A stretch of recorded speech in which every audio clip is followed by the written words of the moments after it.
A Tesla Roadster. That's what that car is.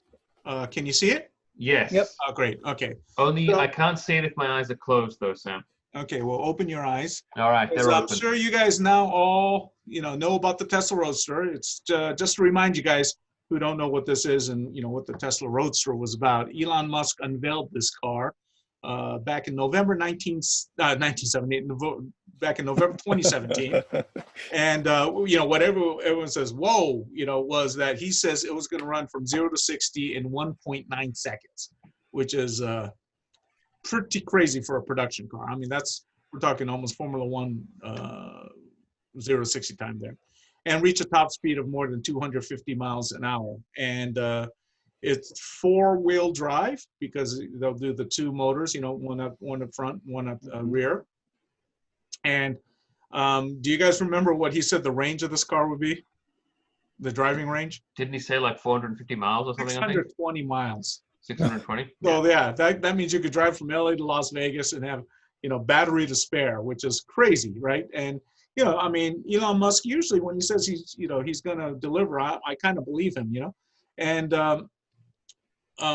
this car was supposed to come next year, right? It was scheduled to arrive in 2021, but that's been totally postponed because of the this dang virus.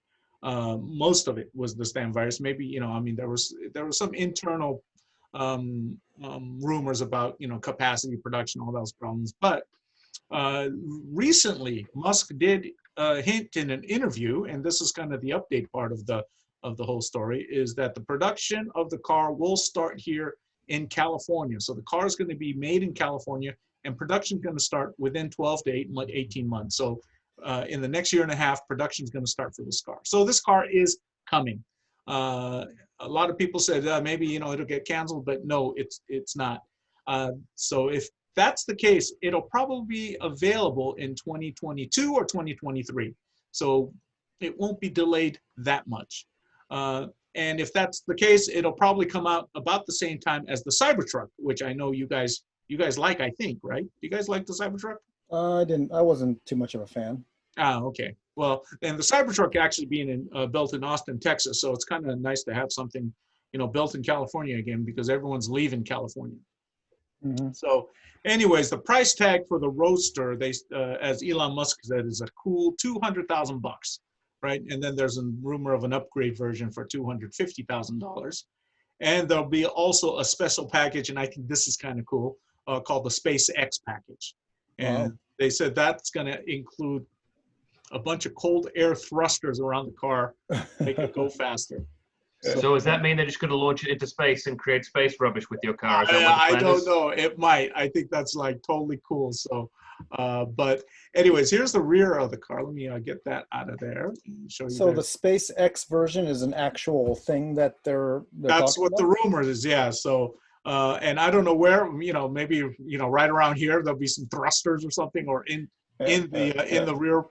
But it's a really pretty car, as you guys could see. Because I even like how the Model X or Model S looks, the front again. So yeah, it is a good looking car. This and it's very, very simply designed. It looks like what a Tesla Roadster would look like. Any thoughts on you guys about this car? I like the look of it. It's a nice looking car. I'm just like the concept or anything. All right, let me do this then. This is what I've got prepared for you guys. So here are some of the cars. Can you see this? Yep. Here are some of the cars right around that price range, and these are gasoline powered ones. Yeah. We got the R8 Spider, the McLaren GT, the Bentley Continental, the Porsche 911 Turbo, which I wish we had Jennifer here. The Lamborghini Huracan, I think it's pronounced. Yeah. And the Ferrari Portofino. You can see the horsepower. We don't know really what the horsepower of the Tesla Roadster is going to be at, but if it's going to go 0 to 60 in 1.9 seconds, it's going to be huge. And then I devoted a whole page because I thought Jennifer would be here to the Taycan, which is at 185,000, and that's LA in the background, at 750 horsepower. So sorry about there we go. What do you guys think? what would you guys buy one of these cars instead of the Roadster? What are your thoughts? I'll kind of. Tara, you can go about the first. same. I'm just not, I don't know, maybe I'm just old fashioned. I'm just not sold on the electric car. Not even Taycan? In 2020, I'm just not sold on the electric car Okay. concept. So you're still a gasoline man? Well, like, especially after like the whole, is it really like as a whole saving us energy? Yes. Is my question. Absolutely. Right? Well, Absolutely. we're talking about, emissions too, Absolutely, Tara. Well, It's fossil fuels. Sure. I agree with James. I mean, Absolutely, if 1,000,000%. everyone was driving electric, it'd be awesome, right? It'd make a huge difference. But think about like all the effort you need to create batteries and create these electric cars too, though. You still need, starting from bulldozers to, trucks to carry these. Let me Taro Trump. Let me interrupt you there. I mean, do you not believe in climate change? I mean, no, I do. That's what I'm saying. Okay. That all right. that's what I'm saying. I'm saying that are we not better off without, electric cars, and just why don't we just, that's just my thing. I'm just not convinced yet that. Well, a little many... bit to your defense, the cars right now are burn so cleanly. It's even though they're gasoline, they burn so cleanly. But they still it still runs on fossil fuels, right? So that's yes. Number two. That's bad on emissions. And if like you saw all those big rigs and trucks, if they're all electric, and most of the cars, if their passenger cars are electric, it's good. It'll make a huge difference. Yeah, I know. That makes sense. I mean, but that's only like the tip of the iceberg. Taro, have you been buying shares in Exxon and Shell? Is that why this is going this direction? Is that what you're telling us? No, I haven't. I haven't actually. I have shares in Exxon and Chevron. They're half of what it was when I bought them. So it's no. I'm just saying as a whole.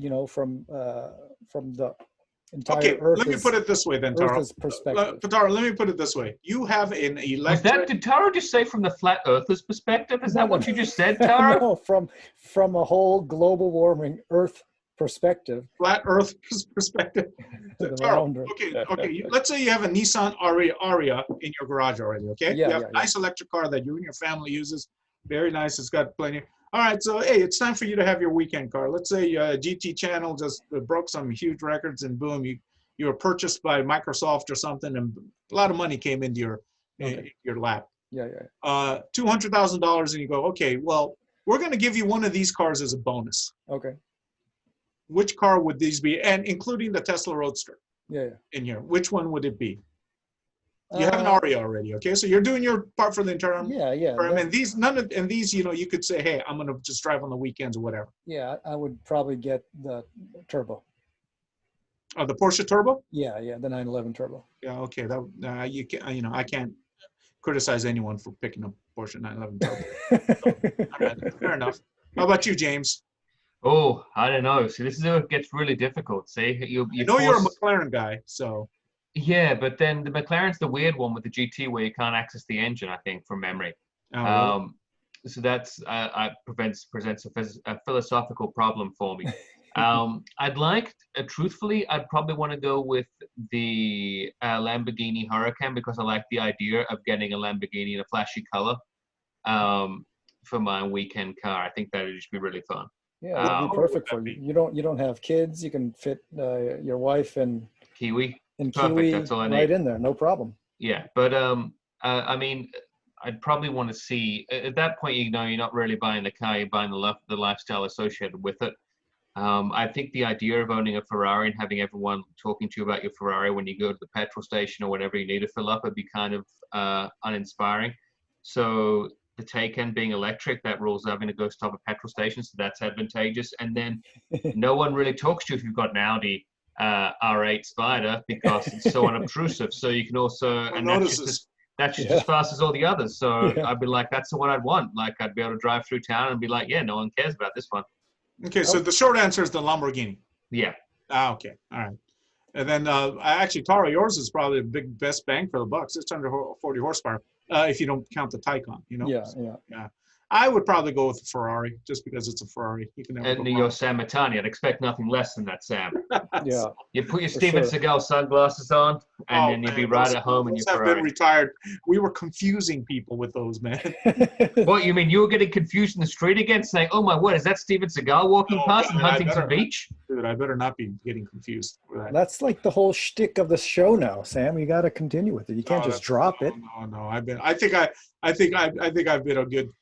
I think it could die a quiet death. A quick question though for you two: what do you feel about Tesla talking about having the ability to remove aspects of their cars via Wi-Fi and the ability to? So if you own a Tesla, Tesla still has control over the car, and they can turn features off on you without your knowing. How do you guys feel about that if you had a Tesla? I would not feel good about that I at all. thought they already do that, don't they? Don't they like do the updates? The software That's updates? updating. I don't think they have control over it. You know what No, I'm saying? they could officially take and can turn pieces of your car off if they want to. Yeah. So Yeah, even, of course. I mean, who would like that? No one would like that. but that's what's going to happen to you if you purchase a Tesla secondhand. That's going to be the net result, is they have the ability to remove features from your car at any time at their whim and pleasure of Mr. Elon if you upset him on Twitter, say, for example. God, that's scary. That's almost like a movie. And then would you feel like that if the world went that way, for example, as used like a pay for play to things? So for example, if BMW, Sam, because I know you're a big BMW guy, or in this case, Mercedes is their next article B, and you could just pay for your heated seats in winter and then not pay for them in summer. Would that be something you'd play to, where you could have like a pay as you go plan for your car and its features? No, that I think could work, don't you? So you'd be happy just having a button there, but it didn't do anything, and if you didn't want to pay the extra $3 a month? If it's $3 a month, I probably wouldn't bother with it. Yeah. Yeah. I mean, it's like software, right? Mm-hmm. You know, like you have Microsoft whatever, or you know, you have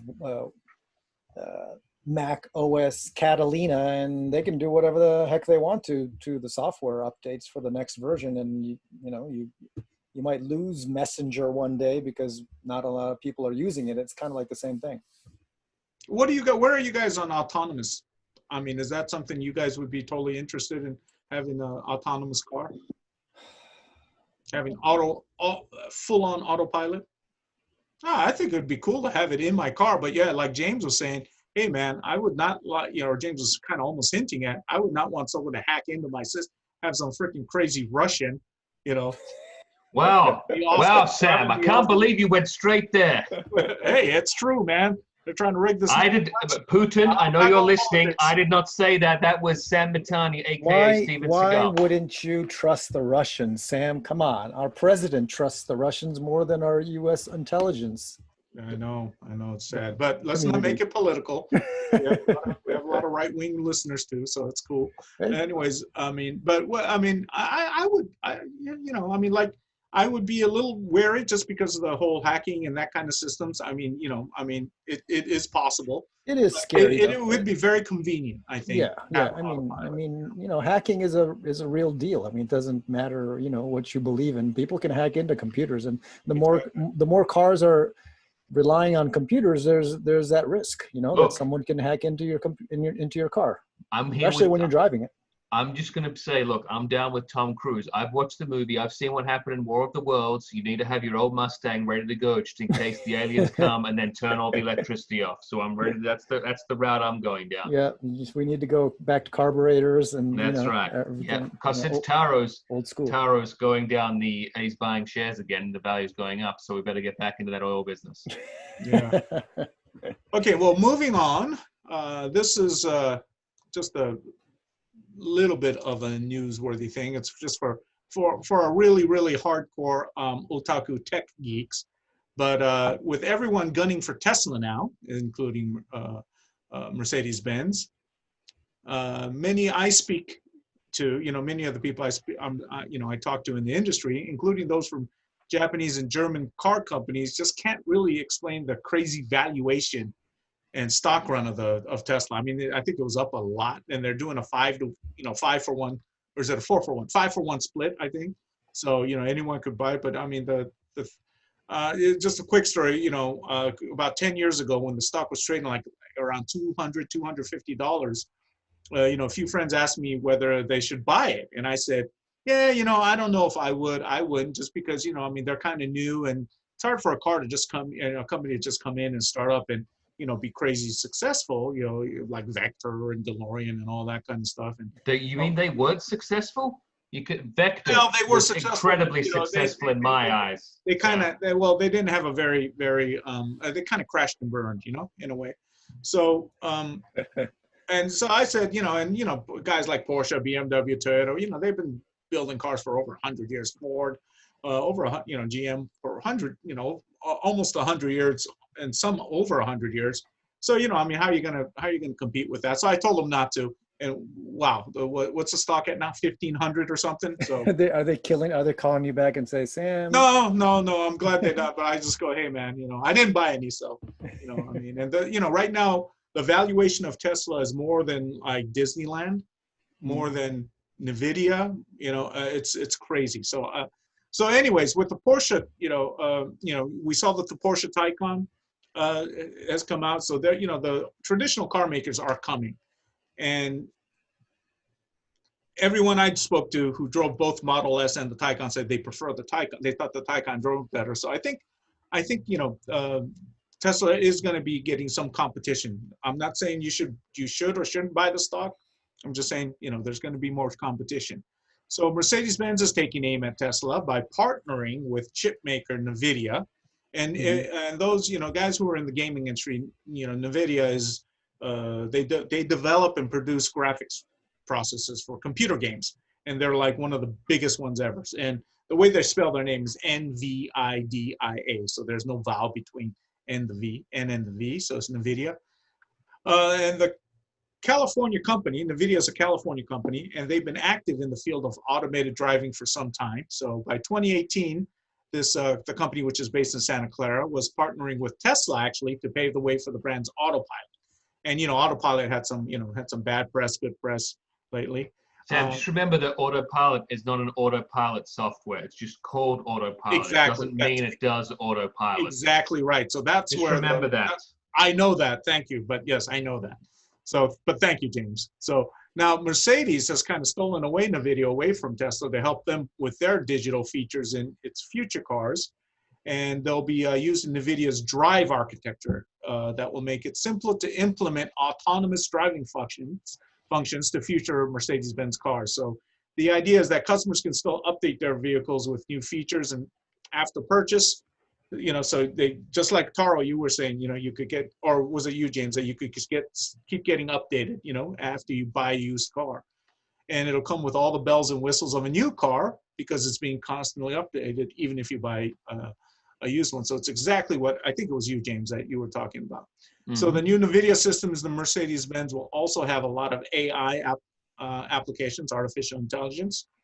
And we hear that the German company is dead serious about bringing the best autonomous drive systems into the market first. So that's why they sought the help of NVIDIA. And they said their first cars are going to be coming in 2024.